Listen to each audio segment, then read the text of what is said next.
Scenes may not be suitable for very young audiences. Parental guidance is recommended. Ang programang ito ay naglalabas ng sensitibong eksena at impormasyon. Striktong patnubay at gabay ng magulang ang kailangan. Kumusta kabayan? Mga dapat abangan ngayon sa Kumusta na ang Pag-ibig Mo. Usapang bahay ulit tayo sa pamamagitan naman ng acquired assets ating alamin. Sa balitang OFW, punong ministro ng Bangladesh lumayas na, mga Pinoy doon pinag-iingat. At 53 anyos na OFW sa Middle East, wagi sa higit 27 million jackpot sa e-lotto. At ating alamin sa Alam Mo Ba To, paano pipiliin ang isang Olympic host city. Yan at marami pang iba sa ating episode ngayong Huwebes ng hapon sa Kumusta na ang Pag-ibig Mo.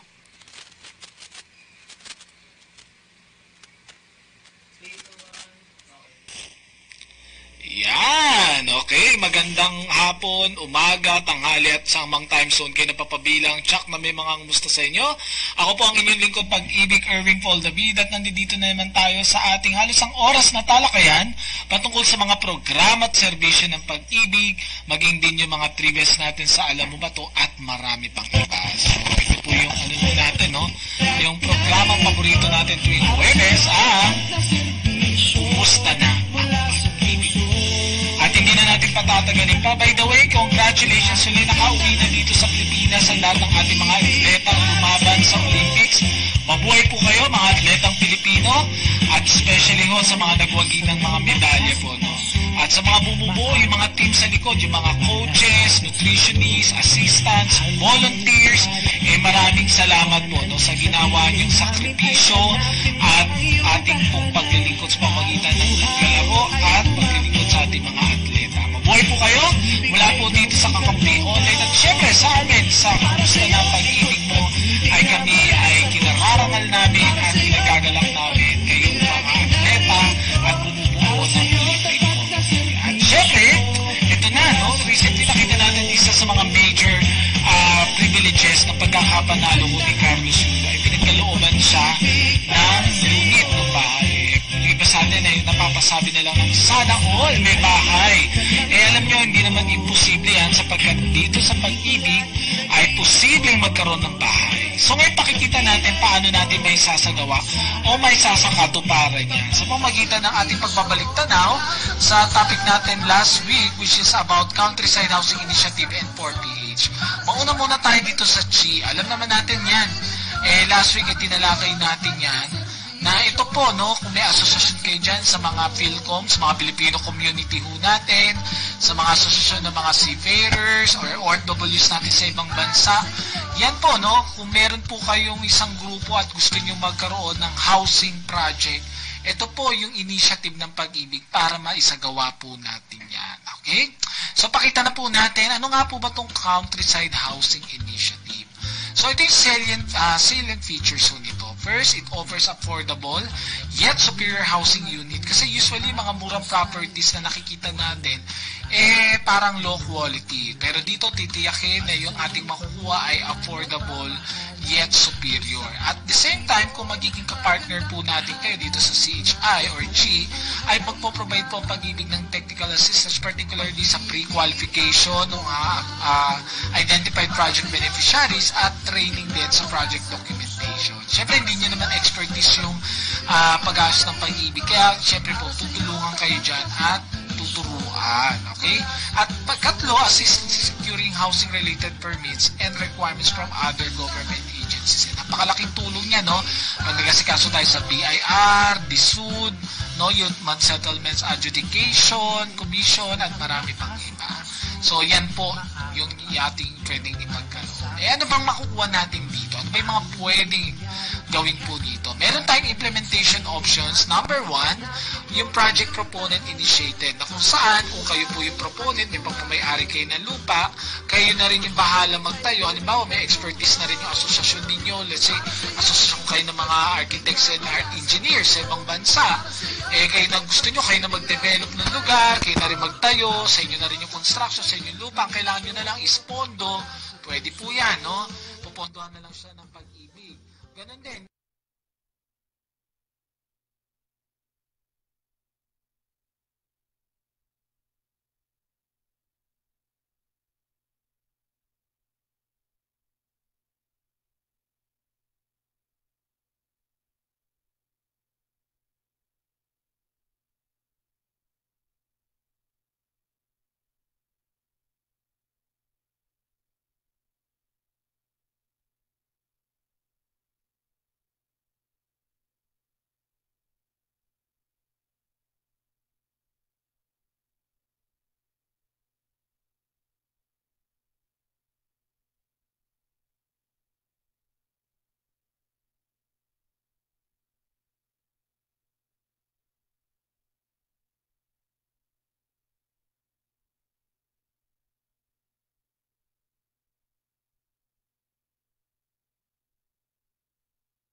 Sound check.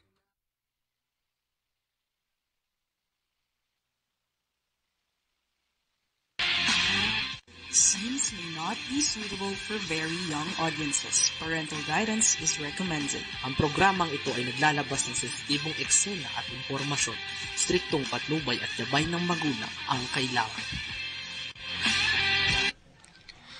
Kumusta ka bayan? Mga dapat abangan ngayon sa Kumusta na ang Pag-ibig mo. May card ka na ba ng Pag-ibig? Loyalty Card Plus, ating aalamin. Sa balitang OFW, Singapore at Saudi Arabia nangangailangan ng Pinoy health and skilled workers. At single OFW mom nakapagsimula ng bagong buhay sa piling ng expat na asawa sa Dubai. At ngayong linggong na to ay patuloy pa rin ang nangyayaring Paris Olympics. Mga dapat nating malaman patungkol sa mahalagang pagtitipon na to, ating titignan at alamin sa Alam Mo Ba To? Ito at marami pang iba ngayong episode live na live sa Kakampi Online dito sa Kumusta na ang Pag-ibig mo?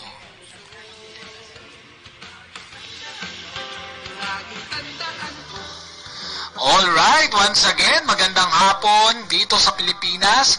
Ganap po na alas 3 ng hapon at ngayon din sa iba't ibang panig ng mundo. Kayo man po ay umaga, tanghali, gabi, madaling araw at anumang time zone at area kayo napapabilang, tsak na may mga ngamusta sa inyo. Once again, ito po ang inyong lingkod Pag-ibig, Erwin David. At live na live tayo na maghahatid ng talakayan patungkol sa benepisyo at programa ng pag-ibig as well as yung ating balitang OFW at mga dagdag kaalaman sa Alam Mo Ba To? Live na live tayo ngayon sa ating Kakampi Online, whether you are tuning using the YouTube official channel of Kakampi, ganun din po ang ating official FB page. I welcome po sa ating programang ito. Kung first time kang nanood at naka-tune in ngayon, huwag kang magatubiling mag-comment, no? At i-like and share ang ating nangyayari pong live na live broadcast ng ating programa tuwing Huwebes ng hapon. At tingnan nyo rin, no? Check nyo rin yung aming mga previous episodes kasi since last year, alam nyo po, mag-iisang taon na tayo, ha? Kung di ako nagkakamali, around September, October, nagsimula tong aming programa. So, magsa-celebrate na tayo ng 1 year. Yan, okay? Dito sa Kakampi Online. So, ganun pa man, tayo po ay hindi na magpapakatagal pa. Last time, na-miss natin ang bawat isa, nagkaroon tayo ng bagyo dito sa Pilipinas, no? Yung bagyong Karina.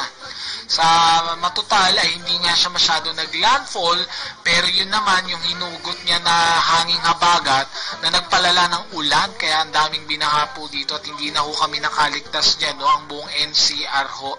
So hopefully yung mga kamag-anak nyo, yung mga nanonood sa atin dito, kayo po mismo ay hangad na namin na kayo ay nasa mabuting kalagayan po sa kasulukuyan. And of course, kung nakapanood ka ngayon, for sure, maayos na maayos siguro ang inyong kalagayan ko.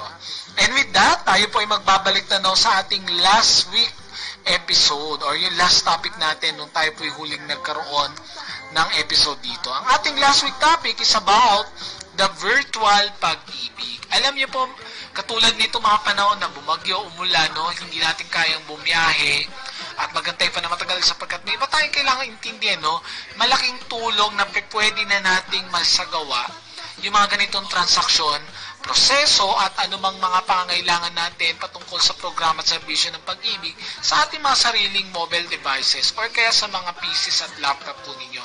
As long as meron kayong internet connectivity, makakakonek kayo and you can feel and always feel the pag-ibig online through virtual pag-ibig. At ano po ba itong virtual pag-ibig? Ito po. Ito yung ating online facility. Whether nag-download ka ng virtual pag-ibig app at gumawa ka ng virtual pag-ibig account or di kaya ay bumisita sa aming official website na www.pagibigfund.gov.ph. So dito po sa aming official website, makikita nyo doon yung salitang e-services at nasa ibaba nun yung mga listahan na maaari nyong gawin online at bubungad sa inyo doon yung salitang virtual pag-ibig for members. Pag kinlik nyo ho yun, ito yung mga lilitaw po doon. Nandiyan yung be a member kung magpaparegister ka pa lang or gagawa ka pa lang ng account mo sa Pag-ibig, yan yung first step kasi for you na makapag-access na sa iba't ibang services at iba't ibang mga programa ng Pag-ibig, ay magre-register po muna tayo. So, yan sa Be a Member at maging yung paggawa ng MP2 account.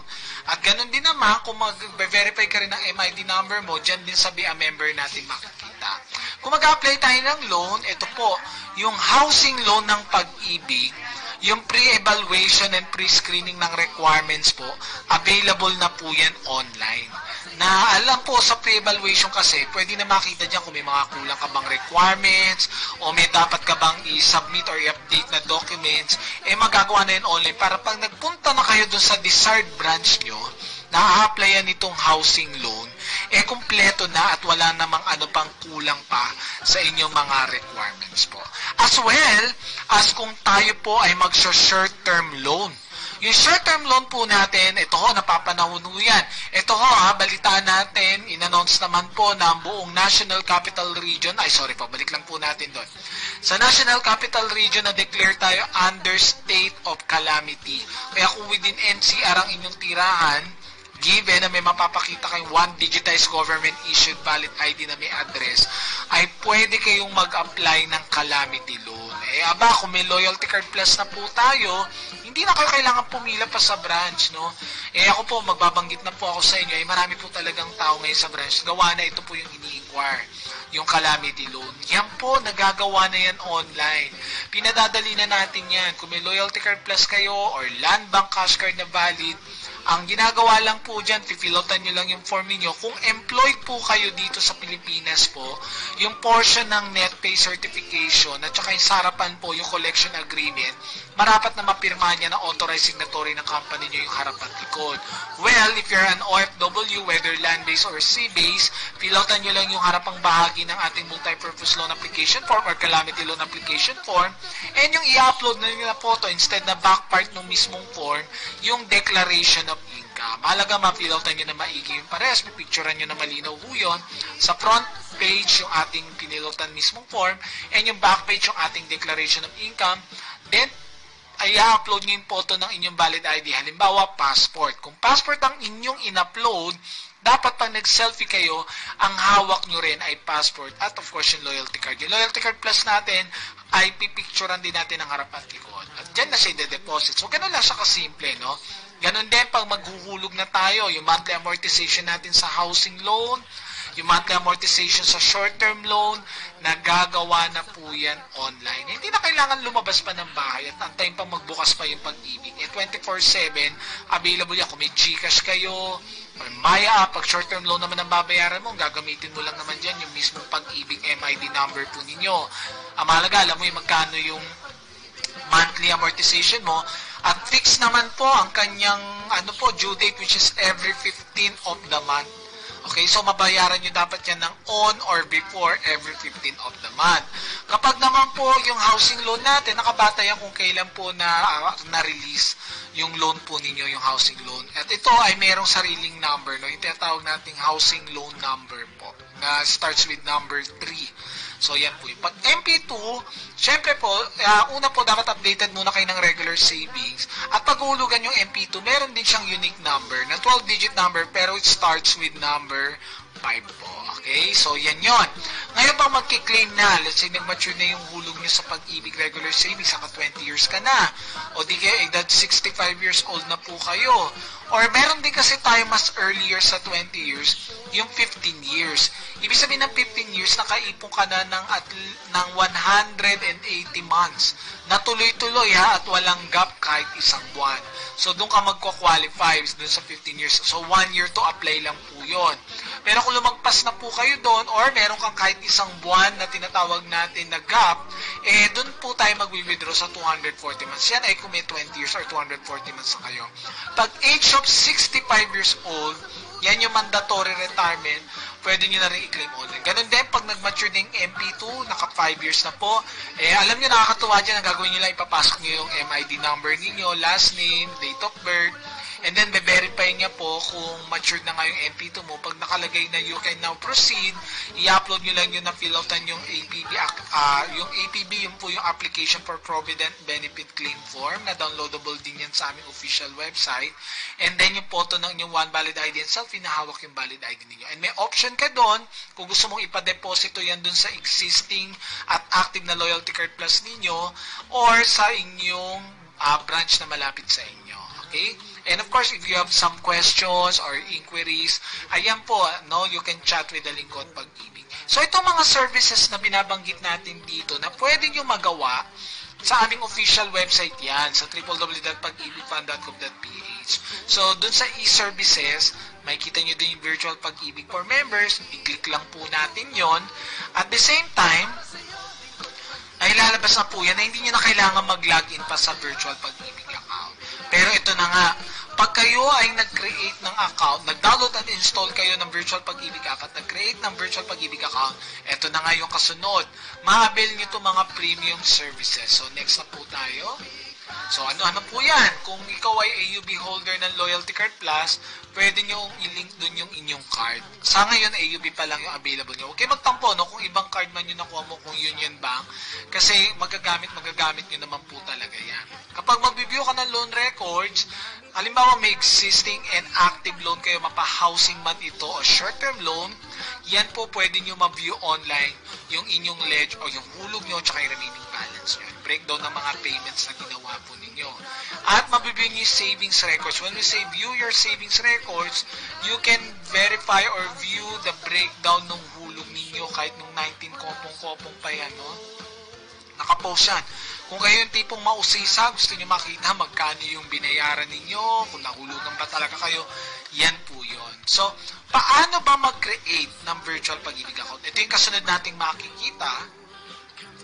Pinakamabilis at pinakamadaling paraan yung nasa gitna, yung with your Pag-ibig Loyalty Card Plus. Kung ano po yung nilagay yung cellphone number dyan, yun din po yung makare-receive ng one-time PIN para tuluyang ma-activate at makagawa ka nga ng virtual Pag-ibig account.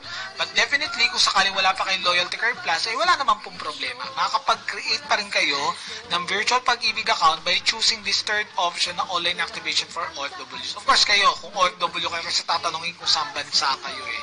So, pakita po natin sa next slide.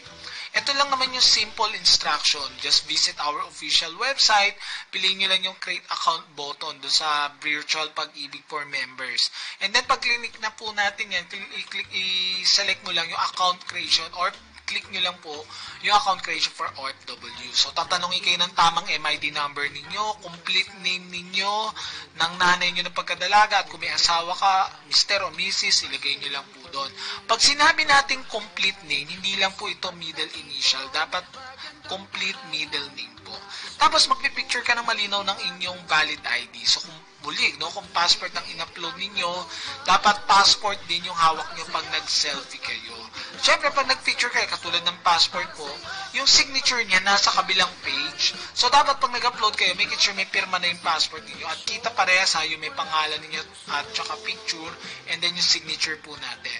Hawak-hawak mo yung passport, pag nag-selfie ka, dapat may suot na damit pang itaas at kita yung mukha natin at wag nang magwawaki ng mukha po, okay? Kasi government transaction po ito. So, dapat maayos naman po, di ba? Eh, ang biro nga natin dyan, no? Alam nyo naman, di ba, naging issue yung unggoy nakalusot sa SIM registration. Eh, wag na po natin gayahin yun, di po ba? Maliban na lang kung gano'n mukha talaga pinagkaloob ng Panginoon sa inyo at consistent naman sa passport, wala naman tayo magagawa po doon. But anyway, kung walang problema yung letrato, walang problema yung ating information, walang any discrepancies, asahan ninyo within 3 working days ay approve and activated ng inyong virtual Pag-ibig account. Tiyakin na tama at updated at active yung email address na ilalagay niyo dyan kasi hindi na napapalitan yung email at nagagamitin niyo po dyan. At dapat po, ay huwag niyo rin kalilimutan yung inyong username and password. Okay? Okay?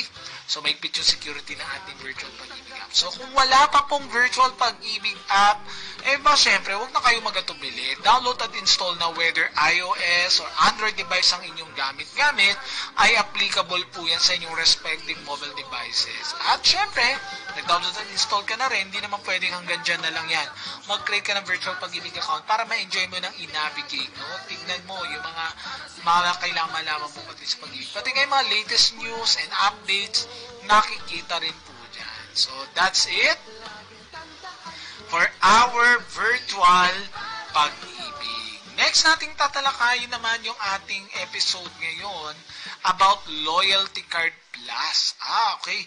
So, ang nag-iisang card na ini-issue ngayon ng Pag-ibig Fund ay walang iba kundi itong Pag-ibig Loyalty Card Plus. So, with this Loyalty Card Plus, kung sakaling kayo po ay meron ng old version wherein wala pa siyang EMBG, pwede kayo mag-apply nito. Kaya ito Plus, aside from bringing you the discount and rewards, ay nagagamit na rin ito ngayon as disbursement card. Kaya nga po pag nag-loan, pag nag-claim tayo, pwedeng dito ma-deposito sa Pag-ibig Loyalty Card Plus po. Madali lang naman pong i-apply po ito. First requirement, kailangan ay active lang kayo naguhulog ng regular savings ng Pag-ibig. Yung regular savings na tinutukoy natin, ito yung monthly na inulugan nyo kung nandito pa kayo nagtatrabaho sa Pilipinas. As OFW, kayo na po yung magsasariling hulog yan.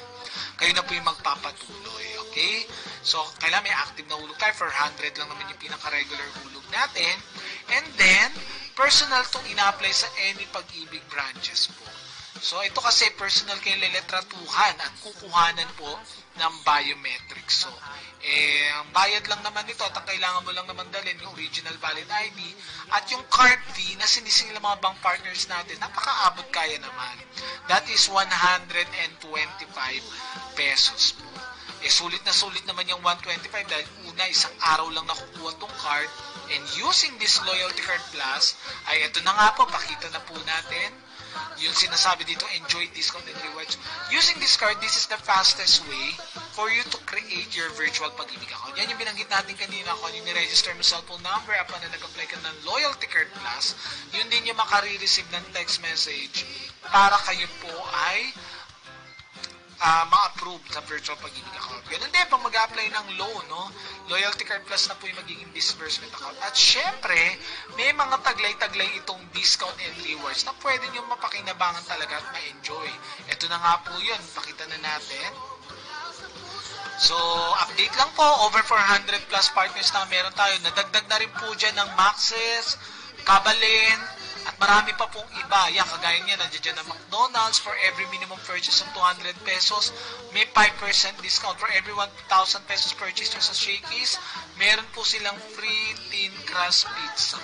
So, yung free thin crust pizza na yun, hindi lang isang slice yun, isang box po talaga yun. Kada magpapagasolina ka at bibili ng gasol sa Petron, yung mga participating branch nila, may points po yun doon sa card mismo po ipapasok. Ganun din yung discount sa tuition fee. Pagdating sa STI, kung magpapalaboratory ka, high precision. Kung magkakapi-kapi kayo, yan, Boss Coffee. Papadala, nandiyan yan ng DHL, to go, kung mag-travel, at marami pang iba. Ka-partner din namin dyan ng Time Zone, Enchanted Kingdom. Yun nga, nabanggit ko kanina ito, yung Maxis, Kabalin. Di natin alam kung sino pa yung mga susunod. Kaya sayang naman, no? Kung kayo po ay lagi naman pupunta doon sa mga establishmento o yung mga merchants yun, sayang naman kung di tayo nakakabil ng mga discount and rewards. Kaya kuha na, apply na ng Pag-ibig Loyalty Card Plus. Napakaabot kaya lang naman. Importante, may latest na ulo sa Pag-ibig. 125 lang, pakita lang ng valid ID. And then, makukuha nyo naman siya na kagad ng isang araw. Ngayon, sa mga kababayan natin na dito sa Pilipinas at balak mag-apply nitong card, walang problema. Dahil nila yung mga binanggit nating requirements at magpunta lang kayo any nearest branch ng Pag-ibig. Payo ko na lamang po sa inyo kung pupunta na rin lang kayo sa mga sangay ng Pag-ibig, dalhin nyo na rin yung original at photocopy ng inyong PSA or NSO na birth certificate. Kung kasal ka na, dalhin mo na rin pati marriage certificate mo. Bakit may ganun? Card lang naman ang applyan ko. Kasi dito sa pagkuha natin ng card, sinasabay natin dyan yung pag-aayos ng inyong information. Baka mamaya kasi, nito mga nakarang panahon, sa tagal ng panahon, mali pala yung pangalan mo. Okay, mali pala yung date of birth mo or place of birth mo, yung mga vital fields natin, katulad ho ng mother's maiden name, pangalan ng namin pagkadalaga, baka mali pala. O hindi ka pala nakadeclare as married, ganun kasal ka na pala. Ayan ho, pwede na nating magawa dyan sa mga over-the-counter pag nag-apply tayo ng Loyalty Card Plus. At with that, syempre, pag nakakuha na tayo niyan, i-activate nyo lang at makinabangan nyo na sa iba't ibang discount and rewards. At syempre, kung pupunta na rin lang kayo ng mga branches, mag-apply na rin kayo ng short-term loan. Saktong-sakto, kukuha na rin lang kayo ng Loyalty Card Plus, doon na po ide-deposito yung inyong loan proceeds. And, shoutout lang po sa mga kababayan natin nandito po sa Metro Manila or saan lugar man kayo. Sa amin po, sa head office namin sa OFW Center, located po ito sa 3rd floor, sa may Ayala Malls, Manila Bay, sa Parañaque. So, nasa 3rd floor kami. Bukas kami from Monday to Saturday. Baka kasi sabihin ng iba, Sir, ang availability ko lang ay every Saturday. Yan po. Bukas na bukas po ang Ayala Malls, Manila Bay para tanggapin ang inyong loyalty card application and other inquiries with Pag-ibig as well as application ng loan po. Okay? So, yan po. So, with that, next na po. So, itong ating loyalty card features, meron tayong AUB and Union Bank. So, no maintaining balance ang AUB, prepaid account with 500,000 monthly maximum maximum transfer. Debit card function for POS-enabled merchants using BankNet networks, 50,000 daily ATM withdrawal limit, and 10-year card validity. Pagdating naman po dito kay Union Bank, ganun, personal savings account with no initial deposit and no minimum balance requirement. Earns 0.1% interest at an ADB of 100,000 pesos. And debit card with dual interface function and 50,000 daily ATM withdrawal limit and 8-year card validity. So, alin man makakuha nyo dyan, pag nag-apply kayo sa mga branches ng Loyalty Card Plus, wala namang pong problema. Sulit na sulit pa rin. Okay? And next, I think, ito na po yung ating, kapag magre-request kayo ng kiosk, no, yung company ninyo, yan po yun. Next po. So, for more information about Loyalty Card Plus, yung mga partners namin, like and share nyo rin yung aming FB. Minsan, doon kami nag-a-announce, no? Madalas, doon kami nag-a-announce ng bagong merchant or partner. Ayan, at least para updated kayo, huwag kayo magpauli. Yan po, like and share yung aming FB. Noong mga nakarang episode, tinalakay natin yung mga partners natin sa Loyalty Card Plus. Ang dami niyan, buong Pilipinas po yan. So, ganun lang po, kaganda at katiwala po ang bawat isa regarding sa Pag-ibig Fund po. Okay? So, yan yung ating Loyalty Card Plus. At pag syempre nakakuha ka ng Loyalty Card Plus, kailangan din active din yung inyong virtual Pag-ibig. Kaya gawa kayo ng virtual Pag-ibig account. So, that's all for now regarding the Pag-ibig programs and benefits po. Magkakaroon lang tayo ng ilang mahalagang paalala at sa ating pagbabalik ay atin na pong titignan ng good news mula sa balitang OFW at trivia at kaalaman patungkol sa nanggaganap ngayon na Paris Olympics mamaya sa pagbabalik natin dito sa Kumusta na ang Pag-ibig mo? Chloe. Sa ngalan ng pag-ibig, handa akong gawin ang lahat.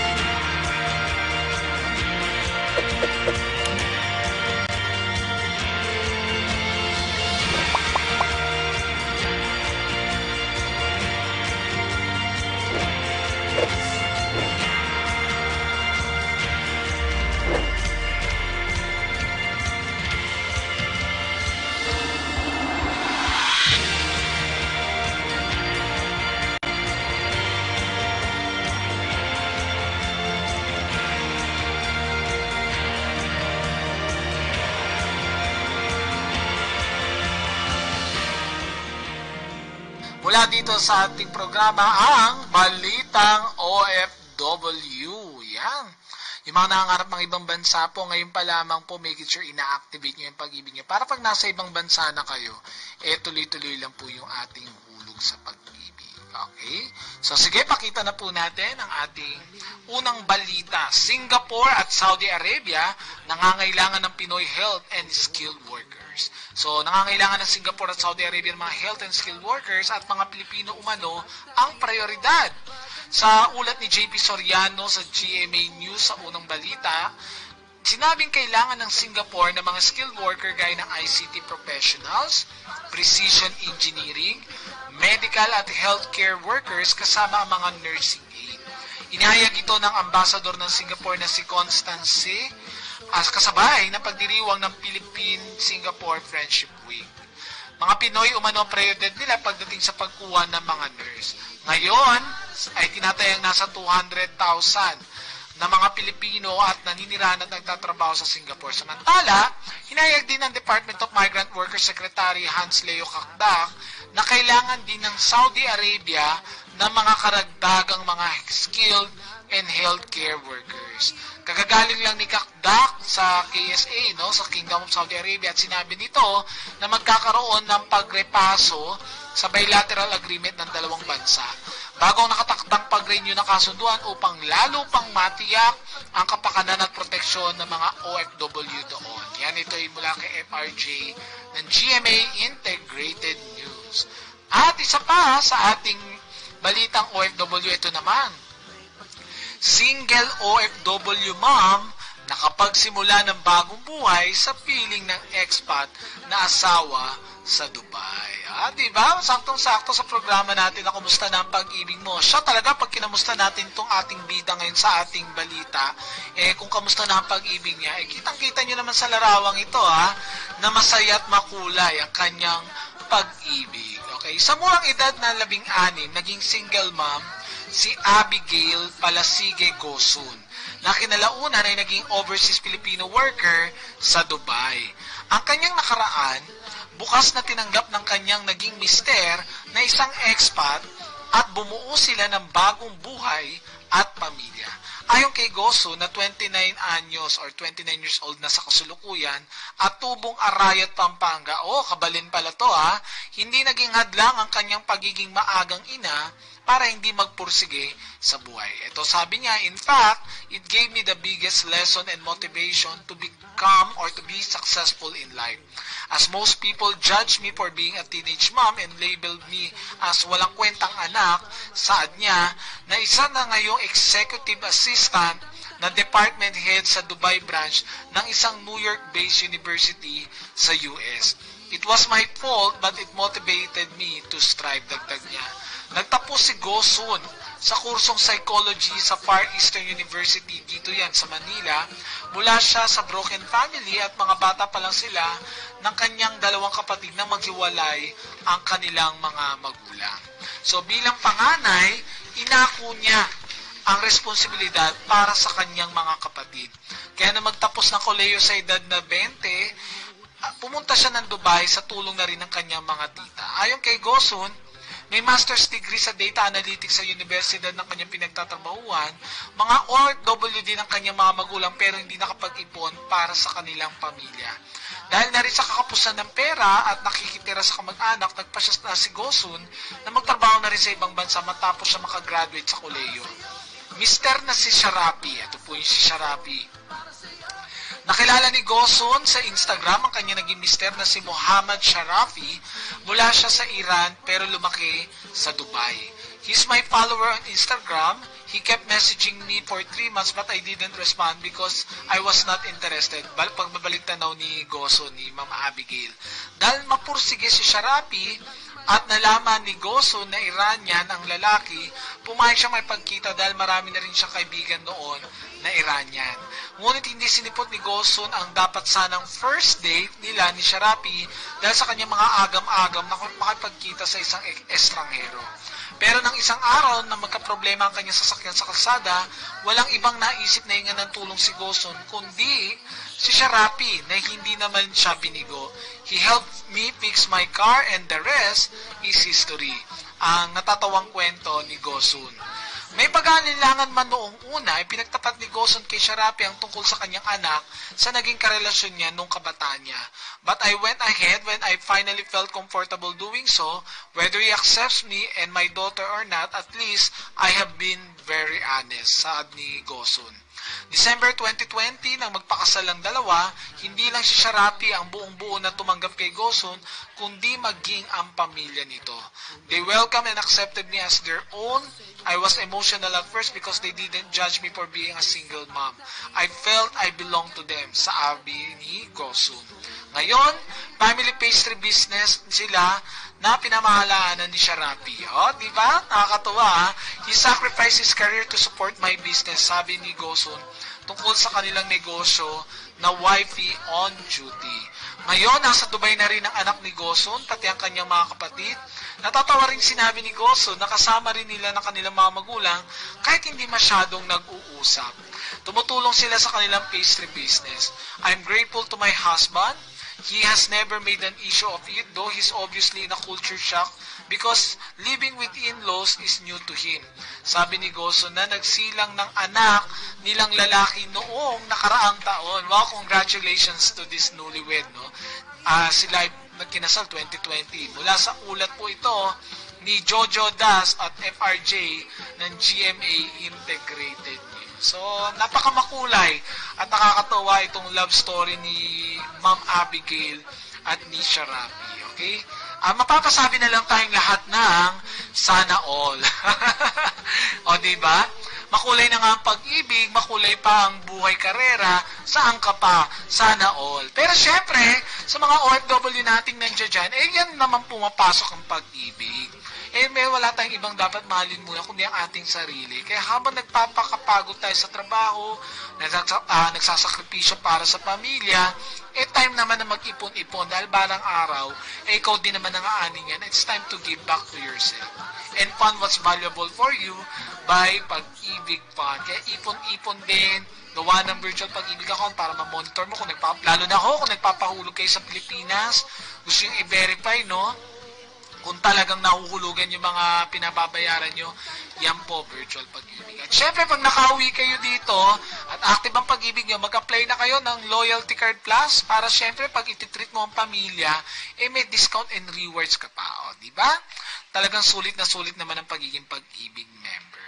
At ngayon, ito na nga, naganap na since last week pa, July 26, no? Yung iba siguro nag-abang dito, nanood ng live, no? Sa telecast, or iba nanood talaga mismo dun sa venue sa Paris, France, sa Paris, no? Ng ating Olympics, 2024 Olympics na ginaganap ngayon sa France. So ngayon, dito na sa ating Alam Mo Ba To, ay ating titignan ang mga dapat nating malaman na kaganapan, katulad ng mga surfing, breaking, mascot at iba pa, dito sa Paris Olympics 2024. Okay, umpisa na po natin. So, nagsimula last week ng July 26 ang Paris, France, ang Olympics 2024 habang 10,500 atleta mula sa iba't ibang bansa ang maglalaban-laban para makuha sa kanilang mga kamay ang pinaka-inaasam-asam na mga medalya sa palakasan. So, ito na ko, ating ibibigay sa inyo ang 10 bagay na kailangan mong malaman patungkol dito sa Paris 2024 Olympics. Hindi na natin pag-uusapan dito yung mga naging issue dun sa opening ceremony. So, iba yung pag-uusapan natin dito. Unang-una, surfing sa isang malayong lupain. So, habang ang Paris, ang Paris, no, ang pangunahing host city, gaganapin ang event ng 16 na iba pang lungsod sa buong metropolitan ng France. Ang surfing competition, gayunpaman, ang magiging pinaka-natatangi. At bakit siya natatangi or naiiba? Na nagaganap sa French territory na Tahiti, na malamat na Tehufuku Waves ng Pacific Ocean. Matatagpuan ang 15,000 kilometers or 9,320 miles ang layo mula sa Paris at sisirain ng surfing venue ang record para sa pinakamalayong competition ng medalya na itinanghal sa labas ng host Olympic City, which is particularly the Paris. Ngunit ang mga kakumpetensya ay malugod na lilipad sa kalagitnaan ng mundo upang makapasok sa isa sa pinakakahangahangang surf break sa buong mundo or sa planeta. Alam niyo po, itong nangyari pong ito, hindi na bago to. Kung makikita niyo yung kanilang opening ceremony, usually ang opening ceremony ng Olympics, nagaganap yan sa loob ng stadium. Pero kung nanood po kayo, makikita nyo na ginamit nila yung buong syudad, no? Yung river, no? Ginamit nila sa opening ceremony. Kaya nga naman, kumbaga, maraming binali, no? Hindi naman binali, or maraming binuksan na pagbabago or na oportunidad itong Paris Olympics po. Pangalawa, ayan, breaking ang bagong Olympic sport, no? Breakdance, no? Ang Paris Games ay nagtatampok ng bagong Olympic sport, which is ito po, yung breaking, isang urban dance style na nag-ugat sa hip-hop culture. Ang kompetisyon ay magtatampok sa dalawang kaganapan, isa para sa mga lalaki at isa para sa mga kababaihan. At gaganapin ng August 9 to 10 sa Paris, kasunod ng tagumpay nito sa Summer Youth Olympic Games sa Buenos Aires noong 2018. Ikatlo, yan, ang Eiffel Tower ay magiging bahagi ng Olympics. At kitang-kita na natin yan, dun pa lang sa opening ceremony. At dyan kumanta si Celine Dion, no? So, ang iconic na Eiffel Tower ay magiging bahagi ng Olympics na higit sa isa. Alam niyo kung paano to magiging bahagi ng Olympics? Habang ang beach volleyball event ay gaganapin sa isang pansamantalang panlabas na arena sa ilalim ng tore, dadalhin din ng mga atleta ang isang piraso ng monumento sa bahay nila dahil sa medalya ng Olympic ay palamutihan ng original na bakal na metal mula sa Eiffel Tower. Pag nakita niyo yung gold medal, yung medal ng Olympics ngayon, sa likod nun meron hong naka-hexagon na shape na nakalagay dun yung Paris 2020-24 na yun po ay galing sa metal na nandito po sa Eiffel Tower. So, ginawa rin ang volleyball court, ang harapan ng Eiffel Tower, yan po yun. Inilagay ng mga builder ang huling pagpindot sa pansamantalang Olympic 2024 beach volleyball venue na matatagpuan sa harap ng Eiffel Tower sa Paris, France. Okay, number 4, ang mga Parisian ay tumatakbo. Sa unang pagkakataon sa kasaysayan, ang publiko ay maaari magkaroon ng first-hand na karanasan sa Olympics na pinapayagan tumakbo sa parehong kurso ng Olympic Marathon ang parehong araw ng mga Olympian. Ang mass participation event ay magtatampok ng 35,000 amateur runners. So this is something new, no? Something to look forward dito sa ating Olympics. Number 5, ay lumalangoy sa Seine o Seine, no? Yan ang ating pagkakabasa. Ang river ng Seine ang mag-host or Seine ang mag-host ng marathon swimming event at ang swimming leg ng triathlon sa Olympics. Isang siglo pagkatapos nitong isagawa ang ilang kaganapan sa mga unang Paris Games noong 1900s. Mula 1923 hanggang kamakailan, ang paglangoy ay pinagbawal dito sa ilog na to dahil sa mga isyu ng kalidad ng tubig. At sa loob ng mga dekada, ang ilog ay masyadong nakalalason para sa karamihan ng mga isda. Pero paulit-ulit na tiniyak ng mga organizer ng Paris sa mga kakompetensya na ang tubig ay magiging sapat na malinis upang lumangoy sa panahon ng Olympics. Sa katunayan, lumangoy yung mayor nila dyan para patunayan na safe at pwedeng-pwedeng gamitin itong ilog pong ito. Ika-6, ayan, kilalanin natin ang mga mascot. Yan. Kung titignan mo yung mascot, mukha silang Jelly Ace, no? Okay. Pero itong mga mascot na to, ang tinatawag na Peer Gs, o sila yung mga Peer Gs, no? Ay ang mga opisyal na mascot ng Paris 2024 Olympic at Paralympic Games. Ang mga ito ay batay sa tradisyonal, na ito na kung anong itsura nila, batay sa tradisyonal na maliit na sombrero ng Peer Jan, isang simbolo ng France. Sinasabi ng mga organizer ng Olympic na ang pangalan at disenyo ay pinili bilang mga simbolo ng kalayaan at kumakatawan sa mga alegorikong figura ng French Republic. Ito na po tayo sa number 7. Yan, ito na po ang ika-100 anibersaryo. Ay paano naging 100 anibersaryo? Ang 2024 Games ay markahan kasi ng pagbabalik ng Olympics sa Paris pagkatapos ng 100 taon. Alam niyo po, unang nag-host ang Paris ng Olympics noong 1900s at ito ay pagkatapos noong 1924. So 1924 at ngayon 2024 may 100 years, no? Isang siglo na ho sila na nakapagdaos, no? After ng 1 century, nakapagdaos na po ulit sila ng Olympics sa kanilang mismong bansa. At sa Paris pa rin mismo, ang kabisera ng Pransya ay magiging pangalawang lungsod na mag-host ng Olympics ng 3 beses. Dahil una dyan yung London. Yung London nag-host sila ng 1908, 1948 at 2012. So itong Paris po ay 1900s, 1924 at ngayon ay 2024. At syempre, ikawalo, ito yung buong pagkakapantay-pantay ng kasarian. Ay paano nangyari yan? Ang Paris 2024 ang magiging kauna-unahang Olympics sa kasaysayan na nakakamit ng pagkakapareho ng kasarian ng numero sa larangan ng paglalaro na may pantay na bilang ng mga babaeng atleta at lalaki na kalahok sa pinakamalaking sport event na to sa buong mundo. Sa 10,500 atleta na kalahok sa palarong ito, 5,000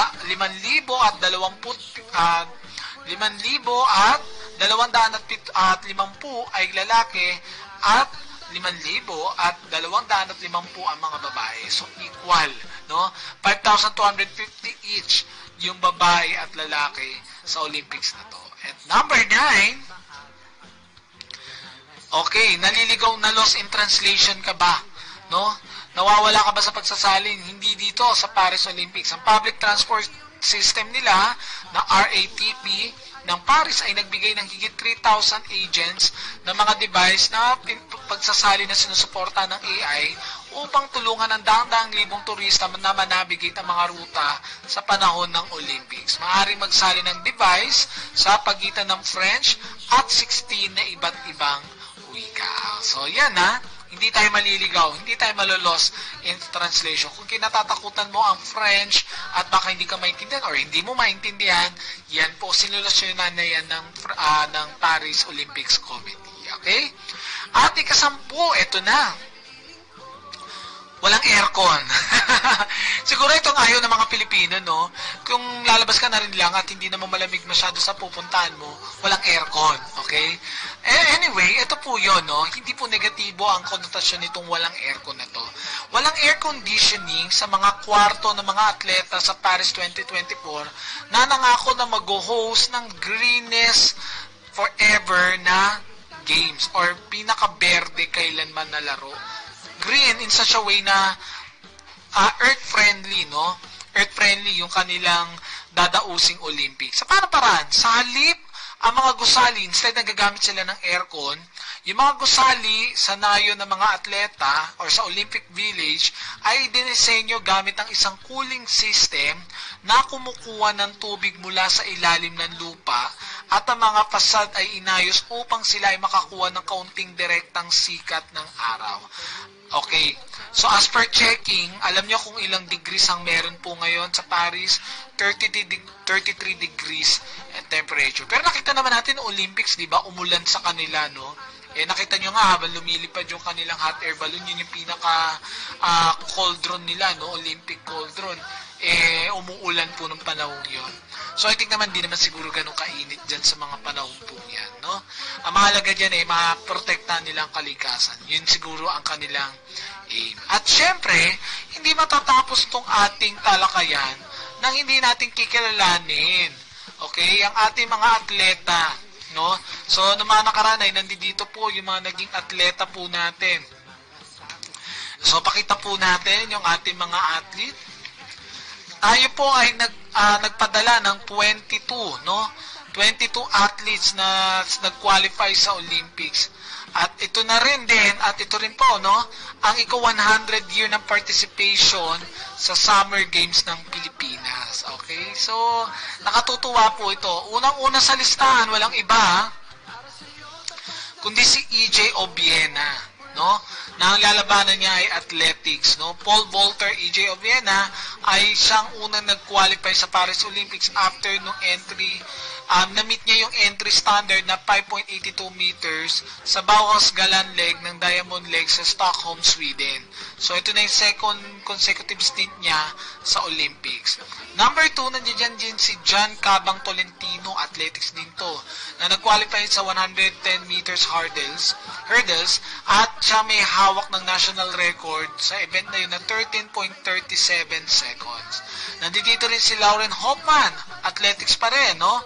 Qualified siya sa 400 meters hurdles at siyang may hawak ng record, national record sa naturang event na 55.72 seconds. At syempre, ito kahapon, no? Kagabi, no? May laban to, no? Pang 12 po siya, no? Doon sa tinatawag nating all-around gymnastics. Si Carlos Yulo. Ito, nakita ko to ng personal na panood ko yung laban niya dito nung SEA Games noong 2019 dyan sa Rizal Memorial Stadium. Yan. Si Carlos Yulo naman ay second trip niya na sa Olympics after placing as the highest rank eligible athlete in his pen event, yung floor exercises sa 2023 World Artistic Gymnastics Championship sa Antwerp, Belgium. At nandito rin si Alea Finegjan, which is gymnastics. Si Alea ay ang first appearance niya sa Philippines sa Olympics after placing 30 seconds sa World's all-around event in World Gymnastics Championship. So, ito ay enough na para masama siya sa Olympics slot sa buong mundo. Ika-anim, nandito si Levi Rubibar, gymnastics. So, ito po yung slot niya sa Paris Olympics at silver medal finish sa uneven bars sa 2024 MIG World Cup. Nandito rin si Emma Malabuyo, gymnastics din. Siya rin ang fourth gymnast from the Philippines to qualify for Summer Games as nabag niya yung bronze medal sa individual all-around event ng Asian Gymnastics Championship. At syempre ito sa boxing, si Yumir Marshall. So, bronze medalist na po itong si Yumir Marshall at ngayon nakatutuwa na nakasabak siya ulit dito sa Olympics. At syempre, kilala natin to, si Nesty Petesio. Si Nesty ay Olympic silver medalist at ngayon ay nag-qualify na naman uli siya para sa Paris Olympics. And of course, si Ira Villegas, boxing pa rin, ay first Olympic boxing qualifier siya. She will compete sa women's 50 kg event. At syempre ito si Carlo Paalam, no? Silver medalist Carlo Paalam na nagbabalik Olympics at second Olympic boxing qualification. Nandito rin si Hergy Bacquiadan, boxing din. Siya ang fifth boxer from the Philippines na mag-qualify sa Summer Games, also through second Olympic boxing qualification.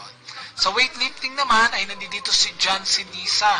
Si John Sinisa at si Elrin Ando and Vanessa Sarno ay qualified through IWF World Cup.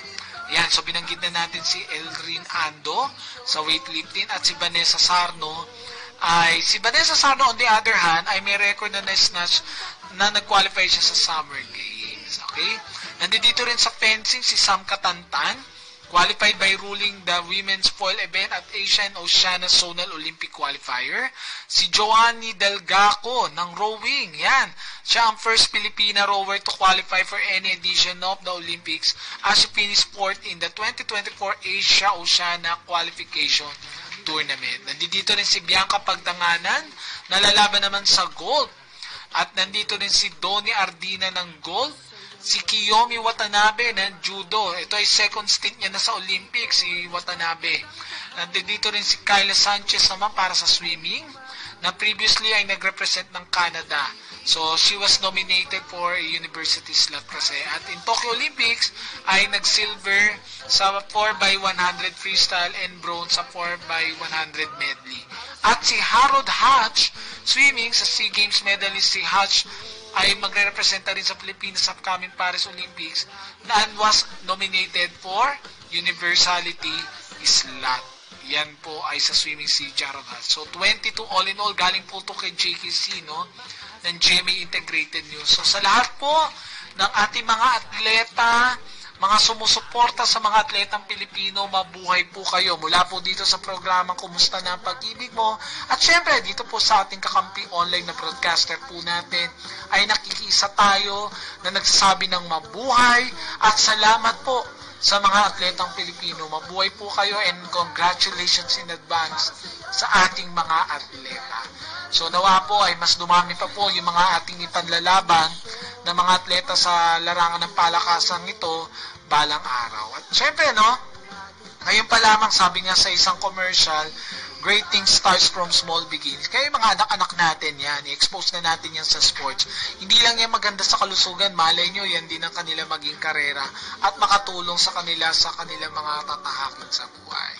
At speaking of paghahanda sa buhay, syempre paghandaan din natin ang ating future by of course continuously saving with Pag-ibig Fund. Okay? Sa mga kababayan po natin, pagpatuloy lang ang present month na hulog. At syempre, papalapit na ang Pasko, no? Isang kandil na lang, kakanta na si Jose Marichan. Syempre, pag kumanta na yan, ang umuugong na dyan ay mano po ninong, mano po ninang. Ipon-ipon na po tayo. At syempre, nakatutuwa kung may loyalty card plus ka, kung meron ka namang budget, i-treat mo sila sa Enchanted Kingdom, no? Kaya Time Zone. Kapartner natin yan, ang Kabalen, kapartner natin, at yung bago nating partner na Maxis, katuwang natin dyan ang Loyalty Card Plus. Kaya napakasulit at napakasaya na maging member ng Pag-ibig Fund. Ako, natapos na ang halos isang oras nating talakayan patungkol sa mga programa at benepisyo ng Pag-ibig Fund. Once again, kung may mga katanungan kayo, no? Kung meron po kayo mga suwestyon, ito po ang aming official FB page sa Kakampi Online at maging sa YouTube channel. Pwede kayo mag-like and share and comment naman dyan. At shoutout na rin po sa mga kababayan natin, no? Para at least malaman namin kung naabot kayo ng aming programa po. So muli, ako po ang inyong lingkod, Pag-ibig Erwin Paul David, at welcome dahil ngayong araw na to ang unang araw ng Agosto para sa taong 2024. Patuloy natin panalangin ang ating mga atleta na sumasabak ngayon sa pangpalakasan sa Olympics 2024 at ingat po ang bawat isa sa atin, sa mga kababayan po natin. Muli, ito po ang inyong programa ting Huwebes ng hapon, ang Kumusta na ang Pag-ibig Mo. See you po sa ating susunod na episode. Namin ay hanapin mo ang iyong tahanan para buhay ay